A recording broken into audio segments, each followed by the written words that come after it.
बालाघाट नगरपालिका क्षेत्र में आवारा कुत्तों के बढ़ रहे आतंक को देखते 15 सितंबर से बालाघाट नगरपालिका परिषद ने आवारा कुत्तों के खिलाफ अभियान प्रारंभ कर उन्हें पकड़ना तो प्रारंभ कर दिया, लेकिन इस दौरान नगरपालिका की टीम को डॉग्स प्रेमियों के भारी आक्रोश का सामना करना पड़ा। नौबत यहां तक आ पहुंची कि डॉग्स प्रेमियों ने नगरपालिका की इस कार्रवाई की शिकायत पशु अधिकार कार्यकर्ता और पर्यावरणविद मेनका गांधी से करने की बात कह डाली, जिसके बाद आनंद फानन में नगर पालिका को कार्रवाई को बंद कर तत्काल ही नगर के डॉग्स प्रेमियों की बैठक बुलाना पड़ा, जहां कई विषयों पर चर्चा की गई। सड़कों पर घूम रहे आवारा श्वानों के खिलाफ बीते कई सालों से बालाघाट नगर पालिका क्षेत्र में ऐसे श्वानों पर लगाम लगाने को लेकर आवाज उठ रही थी। मामले में वार्ड पार्षदों सहित आम नागरिकों ने भी आवारा कुत्तों की धमा चौकड़ी से परेशान होकर नगर पालिका से इस मामले में कार्रवाई किए जाने का निवेदन किया था, लेकिन यह मामला कुछ कारणों से लगातार टलते ही जा रहा था। लगातार नगर के वार्डों में बढ़ रही आवारा श्वानों की संख्या के चलते 15 सितंबर से नगर पालिका ने ऐसे श्वानों के खिलाफ शिकंजा कसना प्रारंभ कर दिया, जिसके तहत सोमवार को नगर पालिका के अमले ने नगर के वार्ड क्रमांक 11 में आवारा श्वानों को पकड़ने की कार्रवाई प्रारंभ की, लेकिन यह कार्रवाई नगर पालिका के अमले को ही भारी पड़ गई। बताया जाता है कि कार्रवाई की जानकारी लगते ही कुछ डॉग्स प्रेमियों ने नगर पालिका की कार्रवाई का विरोध करते हुए इसकी शिकायत पशु अधिकार कार्यकर्ता और पर्यावरणविद मेनका गांधी से करने की बात कह डाली, जिसके बाद यहां आवारा श्वानों का विरोध कर रहे नागरिकों और डॉग्स प्रेमियों के बीच नोकझोंक भी हुई, जिसके चलते नगर पालिका को उक्त कार्रवाई को बीच में ही रोकना पड़ गया।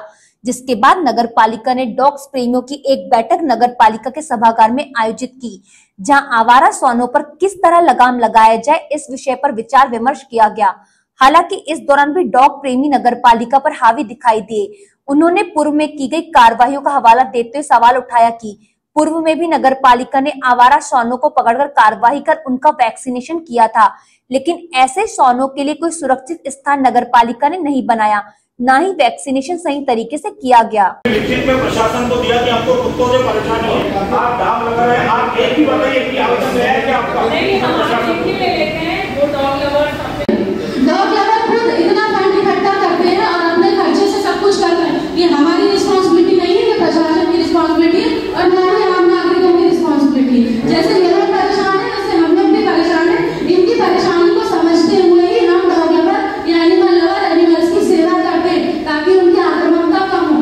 ये काम प्रशासन का है और प्रशासन का काम भी इसलिए डॉग लवर्स ने रोका था क्योंकि अंदर की व्यवस्थाएं उनको ठीक नहीं लगी थी और डिस्ट्रिक्ट हॉस्पिटल, वेटनरी हॉस्पिटल को भी इस बात की सूचना नहीं थी कि ये काम हो रहा है। बैठक के दौरान डॉग्स प्रेमियों और वार्ड पार्षदों के बीच नोकझोंक भी देखने को मिली। वार्ड पार्षदों ने कहा कि वार्ड की जनता आवारा कुत्तों की बढ़ रही संख्या को लेकर उनसे लगातार सवाल कर रही है। कई वार्डों में तो नागरिक आवारा श्वानों का शिकार भी हुए हैं। पार्षदों ने कहा कि नगर में सड़क पर घूम रहे श्वान आक्रामक होते जा रहे हैं, जिन पर अंकुश लगाना अब आवश्यक हो गया है। पहले की घटना है सिवनी में, एक किसान की बिटिया ट्यूशन जा रही थी, कार्तिक के नाम है उसका, है ना, उसको 5-7 कुत्तों ने घेरे और उसको काटे और उसे उसका निधन हो गया। लेकिन आज इस परिवार से उसकी बच्ची चली गई। अब आक्रामक कुत्ते की पहचान करें ना करें, वो तो चली गई ना, उसका जवाबदार कौन? उसकी घर की बिटिया चली गई, कौन सब लोग कुत्ते को पकड़वाने की जवाबदारी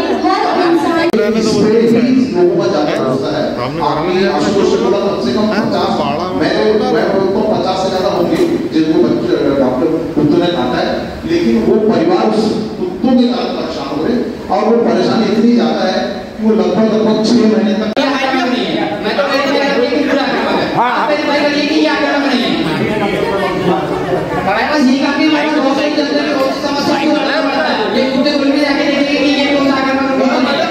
और लावारिस कुत्तों को हम जहाँ से उठाएं उसको वहीं छोड़े, ये कहाँ का नियम है? गाय के हम उठा रहे, वारिस में लेके जा रहे हैं। अभी हमारा कुत्तों का नहीं है, लेकिन हम क्यों बताएंगे? आप एक बात और, अभी आपने बोला डॉग लवर, अभी आपने आए, आपने बहुत सारी बातें मैं बोलूंगा तो और कईयों को बहुत गुस्सा आएगा कि वो आ जाते, ऐसा हो जाता। आप हमें लिस्ट तो दो।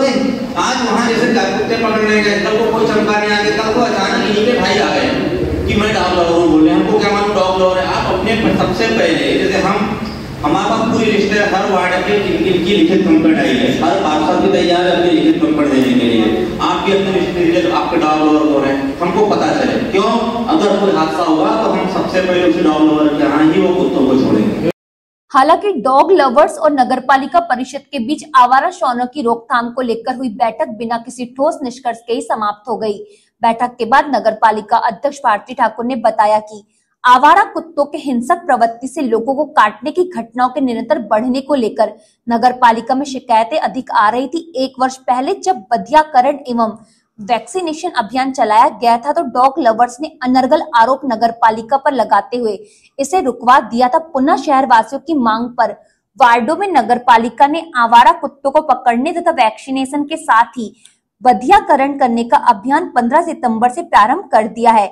लेकिन इस दौरान भी डॉग लवर्स ने कुत्तों को पकड़ने तथा वैक्सीनेशन किए जाने का विरोध किया। साथ ही दिल्ली में शिकायत किए जाने की बात भी कही गई। नगरपालिका अध्यक्ष ने कहा कि शहरवासियों की सुरक्षा हमारी जिम्मेदारी है और किसी के जीवन को संकट में नहीं डाला जा सकता, इसलिए अभियान जारी रहेगा और नियमों के तहत कार्रवाई की जाएगी। अगर डॉग लवर्स इस कदम का विरोध करते तो प्रशासनिक सहयोग से पुलिस की मदद लेकर अभियान को जारी रखा जाएगा। लगातार शहर में बढ़ रही कुत्तों की समस्या को लेके जो कुत्ते आक्रामक हो रहे हैं, लोगों में जो समस्या बढ़ रही है, महिलाएं, बच्चे, बुजुर्ग और लगभग लोगों का शाम के बाद से घर से निकलना मुश्किल हो गया है। सुबह लोगों ने मॉर्निंग वॉक पे जाना बंद कर दिया है, शाम को भी अब घूमने नहीं जा पाते, महिलाएं मंदिरें नहीं जा पा रही हैं, बच्चे स्कूल नहीं जा पा रहे हैं। बहुत सी लगातार समस्याएं और वार्ड पार्षद के माध्यम से, और ये मामला परिषद में भी रखा गया था। इसके बाद से कैचर्स की समस्या के कारण हम कुत्तों को पकड़ने का अभियान चालू नहीं करवा पा रहे थे, पर जब हमने प्रॉपर जाल बनवाए, कैचर्स हमें मिले और हमने आज के दिन से हमने वार्ड नंबर 11 से इस अभियान को चालू किया। आज वार्ड नंबर 11 में एक अच्छी संख्या में लगभग कुत्तों को पकड़ लिया गया वार्ड नंबर 11 के। तो वार्ड नंबर 11 में जो डॉग लवर्स हैं और शहर के और दूसरे डॉग लवर्स को उनने सूचना की है कि वार्ड नंबर 11 में कुत्ते पकड़ने चालू किए गए हैं, तो उनके द्वारा विरोध प्रदर्शन किया गया। उनके द्वारा बोला गया कि हम आपकी शिकायत करेंगे, मेनका जी को फोन लगाएंगे, कलेक्ट्रेट में जाएंगे, बहुत सारी बातें हुई। और उन्हें जब हमने बताया कि ये कोई हम व्यक्तिगत अपने किसी स्वार्थ के लिए कुत्तों को पकड़ने का अभियान नहीं कर रहे हैं, ये जन समस्या है, लोगों के हित में, ये तब तक ही कुत्तों को हम संरक्षण दे सकते हैं जब तक कुत्ते साइलेंट हैं या वो अपना खा रहे हैं, पी रहे हैं, वार्डों में रह रहे हैं। जैसे कि पहले कभी इतना उभर के ये समस्या सामने नहीं आई, लेकिन जब वही वन्य प्राणी या कोई जानवर आक्रामक हो जाता है तो फिर हम उस स्थिति में मानवता के हित में काम। कुत्ते पकड़ने में हमें बहुत परेशानी का सामना करना पड़ा। लोगों में कुछ लोगों में जन आक्रोश दिखा, कुछ लोगों ने तो धन्यवाद दिया, फोन भी आया कि ये बहुत अच्छा काम आज वार्ड में किया गया है। तो ऐसे डॉग लवर्स जिन्होंने विरोध जताया, इनको पकड़ने के बाद में कहीं भेजा जा रहा है, कोई इनके लिए शेल्टर बनाया जा रहा है, कोई फीडिंग स्टेशन, क्या व्यवस्था करेगी नगर? अगर शेल्टर की हम बात करते हैं तो हमारे 33 वार्ड के कोई भी पार्षद सहमति देने तैयार नहीं है कि आप हमारे वार्ड में शेल्टर बनाइए, क्योंकि शेल्टर बनाने के बाद लगभग कम से कम 1000 कुत्ते उस शेल्टर में रहेंगे और हमारे पास किसी भी वार्ड में शहर के अंदर ऐसी कोई सुरक्षित जगह नहीं है जहां हम फेंसिंग करा के ये गारंटी ले सकें कि ये 1000 कुत्ते यहाँ रहेंगे और ये किसी को कोई नुकसान नहीं पहुंचाएंगे। जिन वार्डों में 20 और 40 की संख्या में कुत्ते हैं वो वार्ड वाले उतनी संख्या से ही परेशान हैं। तो हर पार्षद के द्वारा विरोध जताया जा रहा है कि हमारे वार्ड में या शहर के अंदर परिषद इस चीज की स्वीकृति नहीं दे रही है कि शहर के अंदर आप फेंसिंग करा के किसी भी प्रकार का आप शेल्टर बनाएं, आप कहीं अन्यत्र इसे भेजिए शहर के बाहर। लेकिन शहर के बाहर किसी पंचायत में या कहीं हमारा अधिकार क्षेत्र नहीं है कि हम उसे कहीं भेज सकें। तो अभी तो जो एक टेम्परेरी व्यवस्था की गई है, कुत्तों को पकड़ के और उनका वैक्सीनेशन करके उनको वापस वार्ड में भेजा जाए। अभी टोटल नगर पालिका के कर्मचारियों के द्वारा किया जाता है। अगर ऐसी विरोध वाली स्थिति पैदा होती है तो हम पुलिस दल के साथ ये काम करेंगे, क्योंकि हमें तो करना है, हम जन सहयोग के लिए काम कर रहे हैं, जन सुविधा के लिए काम कर रहे हैं। और अगर ऐसी विरोधाभास वाली स्थिति पैदा होती है तो हम प्रशासन की, पुलिस दल की मदद के साथ। आपको क्या लगता है कि वैक्सीनेशन से समस्या का समाधान होगा? मुझे नहीं लगता कि ये परमानेंट इसका सॉल्यूशन है, क्योंकि वैक्सीनेशन के बाद कुत्तों को अगर वापस वार्ड में छोड़ा जा रहा है तो हम इस चीज की गारंटी नहीं ले सकते कि वो आक्रामकता अपनी छोड़ देंगे, उनकी प्रवृत्ति बदल जाएगी। जिस प्रकार आज बैठक रखी गई थी, जो डॉग लवर्स है उन लोग कोई जिम्मेदारी लेने तैयार नहीं है, सिर्फ काम में रंगा डाल रहे हैं उन लोग आपके। तो उनके ऊपर क्या कुछ कार्रवाई की जाएगी? इनका हल कैसे निकाला जाएगा? अगर ऐसा लगता है कि आज तो इतना सब होने के बाद मुझे नहीं लगता कि शायद कल से किसी भी प्रकार का विरोध किया जाएगा, और अगर विरोध प्रदर्शन करते हैं या काम में रुकावट पैदा करते हैं तो हम प्रशासन की मदद लेंगे, फिर वो शासन सामने आके पुलिस बल के साथ हमें सहयोग प्रदान करेगा।